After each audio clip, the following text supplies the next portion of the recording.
आज की इस वीडियो से हम शुरू करने वाले हैं साइंस का सेगमेंट। इसमें आपके 3 सब्जेक्ट हैं, जैसे कि फिजिक्स, केमिस्ट्री एंड बायोलॉजी। इन तीनों सेगमेंट को हम कवर करेंगे और इनके जितने भी टॉपिक्स होते हैं उनको वन बाय वन हम डिस्कस करने वाले हैं। बिल्कुल बेसिक से लेके चलेंगे और एडवांस तक जो भी टॉपिक आता है जो आपके एग्जाम के पॉइंट ऑफ व्यू से इम्पॉर्टेंट है, उन सभी को हम डिस्कस करेंगे। तो आज की इस वीडियो में हम शुरू करने वाले हैं फिजिक्स को। और फिजिक्स में जो सबसे पहला टॉपिक रहेगा वो है यूनिट्स एंड मेजरमेंट। काफ़ी बेसिक टॉपिक ये है, क्योंकि फिजिक्स में अगर आपको चीज़ों को समझना है काफ़ी अच्छे तरीके से, तो आपको यूनिट्स एंड मेजरमेंट के बारे में काफ़ी अच्छी नॉलेज होनी चाहिए, ताकि फिर आप इन फ्यूचर कोई भी क्वांटिटी आती है उसको आप आराम से आइडेंटिफाई कर पाओ। तो सबसे बेसिक टॉपिक से हम शुरू करते हैं आज की वीडियो को, तो जिसका पहला प्रश्न है, रेडियोधर्मिता की एसआई इकाई क्या है, यानी कि what is the SI unit of radio activity. तो यहाँ पे आपके पास 4 ऑप्शन अवेलेबल हैं। कई बार किसी क्वेश्चन को अप्रोच करने का तरीका एक ये भी होता है कि अगर आप उसका करेक्ट आंसर आपको नहीं पता तो आप ऑप्शन को एलिमिनेट करके उसका आंसर निकाल सकते हो। अब जैसे यहाँ पे बात आई है रेडियोधर्मिता की, यानी कि रेडियो एक्टिविटी की। अगर आपको पता हो कि रेडियो एक्टिविटी की जो डिस्कवरी है वो किसने करी थी, वैसे तो इसमें 2-3 लोगों का कंट्रीब्यूशन था, लेकिन जो मेन कंट्रीब्यूशन था वो एक साइंटिस्ट थे जिनका नाम था हेनरी बैक्यूरेल। तो हेनरी बैक्यूरेल ने रेडियोधर्मिता की खोज करी थी, इनका मेन कंट्रीब्यूशन था, तो इन्होंने अपने ही नाम पर इसकी एसआई यूनिट रखी, जो कि है क्या, बैक्यूरेल। तो इस क्वेश्चन का राइट आंसर होगा बैक्यूरेल।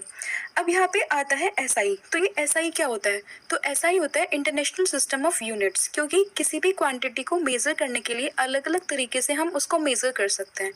जैसे कि आप एसआई में उसको मेज़र कर सकते हो, या फिर आप उसको एमकेएस सिस्टम में मेज़र कर सकते हो, या फिर आप उसको सीजी सिस्टम में मेज़र कर सकते हो। तो ऐसे जो इंटरनेशनल एक्सेप्टेड आपका यूनिट है वो होती है एसआई यूनिट। और हमारे पास 2 तरीके से यूनिट होती है, आपको ये भी ध्यान रखना है। एक होती है फंडामेंटल और दूसरी होती है डराइव्ड, यानी कि एक होती है मूल राशियाँ और दूसरी होती है आपके पास व्युत्पन्न राशियाँ, और इनकी संख्या हमारे पास 7 होती है। ये भी आपको ध्यान रखना है। वो फर्दर के क्वेश्चन में आपको सर डिस्कस करूंगी कि भौतिक राशियाँ कौन कौन सी होती हैं, वो 7 क्वांटिटी कौन कौन सी होती हैं। तो इस क्वेश्चन के लिए आपको ध्यान रखना है कि रेडियोधर्मिता की, यानी कि रेडियो एक्टिविटी की जो एसआई यूनिट है वो है बैक्यूरेल। तो इसका राइट आंसर होगा बैक्यूरेल। सेकंड क्वेश्चन है कि भार की एसआई इकाई क्या है। बच्चे काफ़ी कंफ्यूज करते हैं भार में और द्रव्यमान में। तो दोनों अलग अलग टर्म है। एक होता है मास, जिसको हिंदी में कहते हैं द्रव्यमान, और दूसरा होता है वेट, जिसको हिंदी में कहते हैं भार। तो दोनों में काफ़ी डिफरेंस होता है। ये कांस्टेंट रहता है, बट ये कांस्टेंट नहीं रहता। आप अगर अर्थ पे हो तो आपका मास कांस्टेंट रहेगा, आप मून पे जाओगे तो आपका मास कांस्टेंट रहेगा, बट अगर आपका वेट अर्थ पे कुछ और है तो मून पे कुछ और रहेगा। क्यों? क्योंकि वेट के अंदर एक फैक्टर लगता है जो कि है ग्रेविटी का। अगर आपको फॉर्मूला पता होगा तो W इज इक्वल टू क्या होता है, mg, मास टाइम्स ग्रेविटी। तो ग्रेविटी की वजह से इसकी जो वैल्यू है वो वेरी करती है, क्योंकि अर्थ की ग्रेविटी अलग है, मून की ग्रेविटी अलग है, कहीं और जाओगे तो उसकी ग्रेविटी अलग होती है। तो डिपेंड ऑन द ग्रेविटी इसकी जो वैल्यू है वो वेरी करती है, इसलिए कांस्टेंट नहीं रहता, बट ये आपका कांस्टेंट रहता है। अब यहाँ पे आती है इसकी एसआई यूनिट की बात। तो यहाँ पर आप किलोग्राम से तो कंफ्यूज मत करिएगा, क्योंकि भार देख के बच्चे लगा देते हैं किलोग्राम, जो कि इसका रॉन्ग आंसर है। तो इसका सही आंसर होगा न्यूटन। वो कैसे? आपने यहाँ पे देखा होगा W इक्वल टू mg, और फोर्स का फॉर्मूला क्या होता है, F is equal to ma, right. तो दोनों ही टर्म सिमिलर है, बस यहाँ पे एक्सेलरेशन की जगह ग्रेविटी आ गया। बोथ आर द सेम, क्योंकि समटाइम हम एक्सेलरेशन को ही ग्रेविटी के टर्म में कंसिडर करते हैं। तो इसकी यूनिट भी न्यूटन होती है, तो इसीलिए वेट की यूनिट भी न्यूटन होती है। तो इसका राइट आंसर होगा न्यूटन। नेक्स्ट क्वेश्चन है, निम्न में से किस राशि का एसआई मात्रक कैंडेला होता है। तो सबसे पहले मैंने आपको एसआई मात्रक के बारे में बताया था कि अलग अलग तरीके से आप किसी भी क्वांटिटी को मेजर कर सकते हो, जैसे कि एसआई सिस्टम हो गया, एमके सिस्टम हो गया, या सीजी सिस्टम हो गया।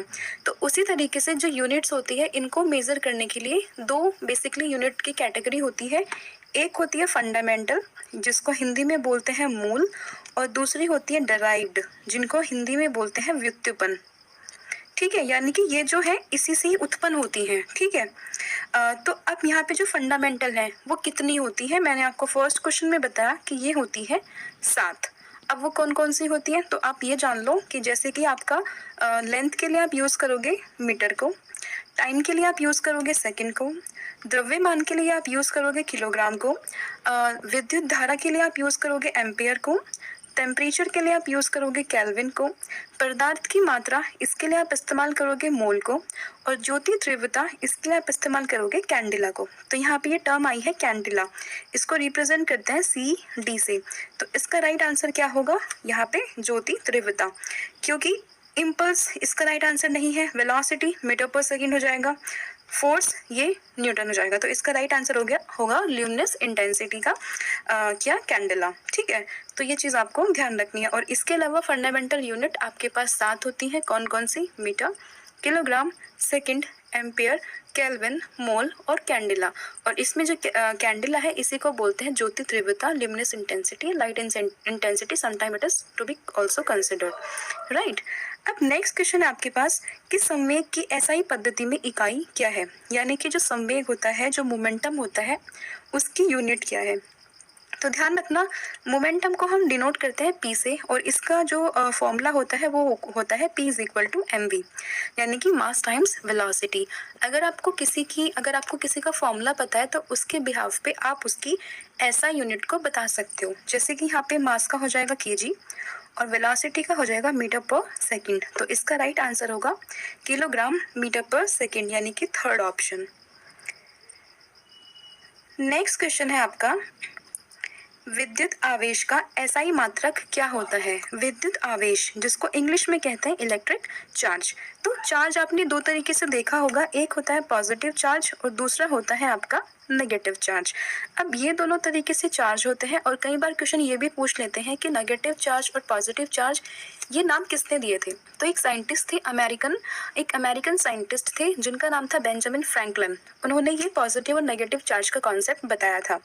तो ध्यान रखना, आप ऑप्शन को एलिमिनेट करके भी कर सकते हो। वोल्ट नहीं होगा, केल्विन टेम्परेचर नहीं होगा, किलोग्राम द्रव्यमान का होता है नहीं होगा। तो राइट आंसर इसका होगा कूलाम्ब, ठीक है। तो विद्युत आवेश का जो चार्ज होगा, जो एसआई मात्रक होगा, वो होगा कूलाम्ब। और ये नाम किसने दिया था, ये दिया था बेंजामिन फ्रैंकलिन। नेक्स्ट क्वेश्चन है, प्रकाश वर्ष की किसकी इकाई है। कई बार बच्चे वर्ष को देख के डायरेक्टली टाइम लगा देते हैं, बट ये इसका गलत आंसर है। तो ध्यान रखेगा, जो प्रकाश वर्ष है वो किसकी इकाई होती है, वो होती है डिस्टेंस की।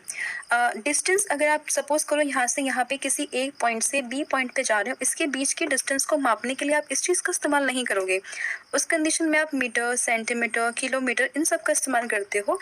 लेकिन जो लाइट ईयर होता है, जो प्रकाश वर्ष होता है, उसका इस्तेमाल हम करते हैं जब हमें बहुत ही लंबी दूरी को मेज़र करना होता है। जैसे कि आप अर्थ पे हो और आपको सन की मतलब सन से डिस्टेंस को मेज़र करना है, या किसी और प्लैनेट से आपको मेज़र करना है, तो उस कंडीशन में आप यूज़ करोगे प्रकाश वर्ष को। यानी कि लंबी दूरी को मापने के लिए आप इस्तेमाल करते हो किसका, प्रकाश वर्ष का, ठीक है। और इसमें आपको एक और चीज़ ध्यान रखनी है कि प्रकाश वर्ष के अलावा एक यूनिट होती है पारसेक, ठीक है।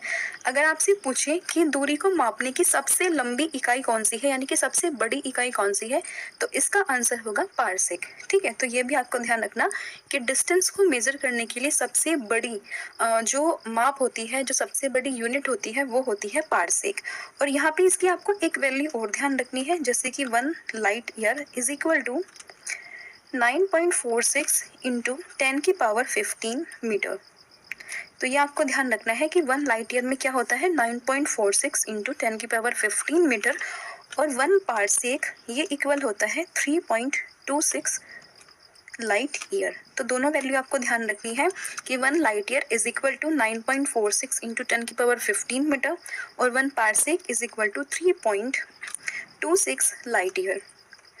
नेक्स्ट क्वेश्चन है, प्रतिरोध की एसआई इकाई क्या है। प्रतिरोध ये होता है रेजिस्टेंस। तो इसकी आपको एसआई यूनिट बतानी है। आपके पास ऑप्शन अवेलेबल है कूलम्ब, ओम, एम्पेयर या पोटेंशियल डिफरेंस। तो आपको बताना है कि जो प्रतिरोध है उसकी एसआई यूनिट क्या होती है।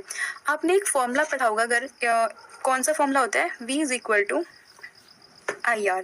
ये इसमें वोल्टेज होती है, ये करंट होता है और ये रेजिस्टेंस होता है। अगर आपको रेजिस्टेंस चाहिए तो आप क्या करोगे, V/I करोगे, ठीक है। तो इसकी जो स्टैंडर्ड यूनिट होती है वो होती है ओम। तो आपको ये ध्यान रखना है कि प्रतिरोध की SI इकाई ये होती है ओम। नेक्स्ट क्वेश्चन है, लेंस की शक्ति की इकाई क्या होती है, मतलब जो पावर होती है, लेंस का जो पावर होता है उसकी यूनिट आपको बतानी है। आपके पास ऑप्शन अवेलेबल है, हाइपरमेट्रोपिया, मायोपिया, डायोप्टर या प्रेस बायोपिया। 4 ऑप्शन आपके पास अवेलेबल है। आप ऑप्शन को एलिमिनेट करके भी इसका आंसर दे सकते हो। जैसे कि हाइपरमेट्रोपिया ये एक बीमारी होती है, मायोपिया ये भी बीमारी होती है, प्रेस बायोपिया ये भी बीमारी होती है। तो इसका राइट आंसर होगा डायोप्टर। अब जैसे हाइपरमेट्रोपिया होता है, इसमें क्या होता है, इसमें इंसान को नज़दीक की वस्तु साफ नहीं दिखाई देती, लेकिन दूर की वस्तु उसको साफ दिखाई देती है। यानी कि अगर कोई ऑब्जेक्ट दूर रखा है वो आपको अच्छे से दिखाई देगा, लेकिन अगर पास में है तो वो आपको अच्छे से नहीं दिखाई देगा। तो ये होता है हाइपरमेट्रोपिया। मायोपिया में इसका अपोजिट, कि अगर कोई चीज़ पास में रखी है वो आपको अच्छी दिखाई देगी, लेकिन दूर रखी है तो वो आपको अच्छी नहीं दिखाई देगी। और प्रेस बायोपिया ये होता है जब वृद्धावस्था में, तो वृद्धावस्था के कारण आंखों में क्या होता है कि देखने की जो कैपेसिटी है वो घट जाती है, इवन समाप्त हो जाती है। तो उस कंडीशन में ना तो उसको दूर का दिखाई देता है ना पास का, तो उसी को हम बोलते हैं प्रेस बायोपिया। तो इसका राइट आंसर होगा डायोप्टर। नेक्स्ट क्वेश्चन है, रेडियो एक्टिविटी पदार्थ द्वारा उत्सर्जित होने वाले जो विकिरण है, जो रेडिएशन है, उसकी मात्रा किसमें मापी जाती है, मतलब उसकी इकाई आपको बताना है।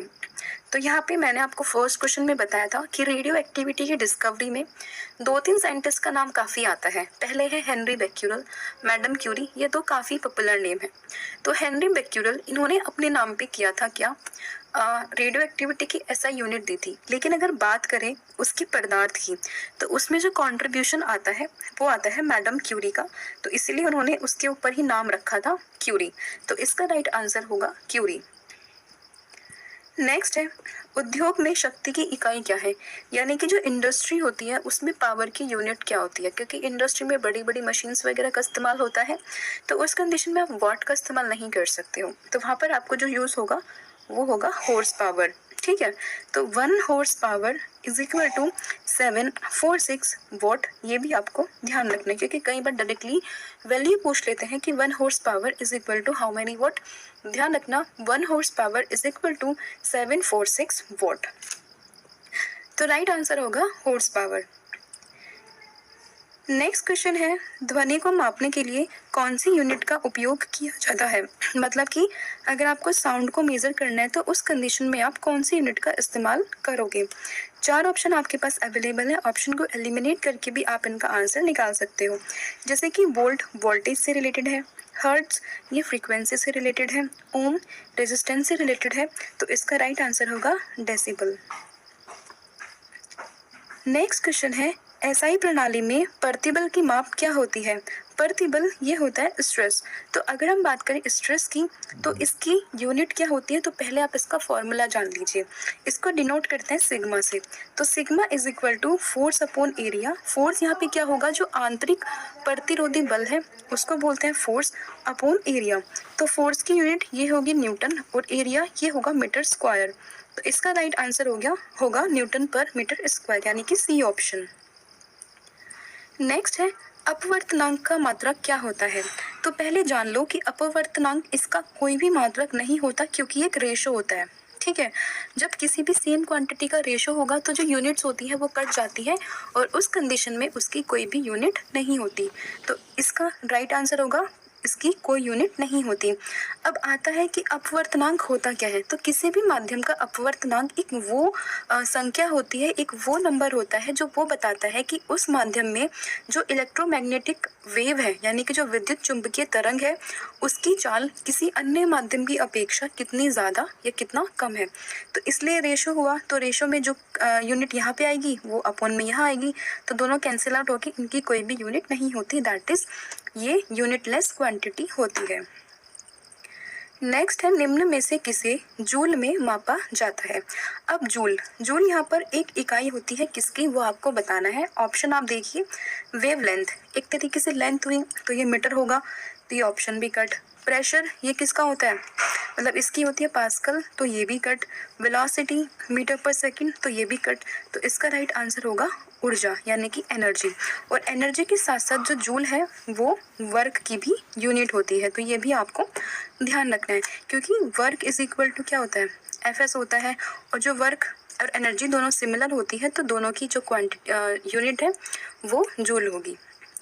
नेक्स्ट है, निम्न में से किसकी इकाई ऊर्जा की इकाई के समान है। अभी प्रीवियस क्वेश्चन में मैंने आपके साथ डिस्कस किया कि कौन सी ऐसी यूनिट है जिसकी इकाई ऊर्जा के बराबर है, तो इसका राइट आंसर होगा वर्क यानी कि कार्य, क्योंकि दोनों की यूनिट क्या होती है, जूल होती है। ठीक है, तो ये आपको ध्यान रखना है।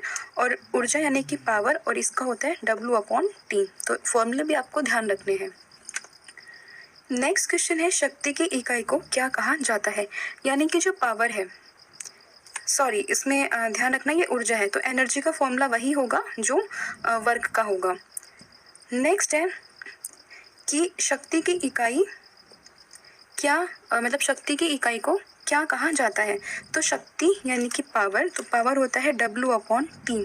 ठीक है, तो यहाँ पे इसका अगर एक यूनिट बनती है जूल पर सेकंड, लेकिन अगर आपको स्टैंडर्ड यूनिट पे जाना है तो इसका जो आंसर होगा वो होगा वॉट, क्योंकि न्यूटन ये होती है फोर्स की, जूल ये या तो एनर्जी की होगी या वर्क की होगी, और पास्कल ये होती है प्रेशर की। तो ये तीनों ऑप्शन कट, तो राइट आंसर क्या होगा, वॉट।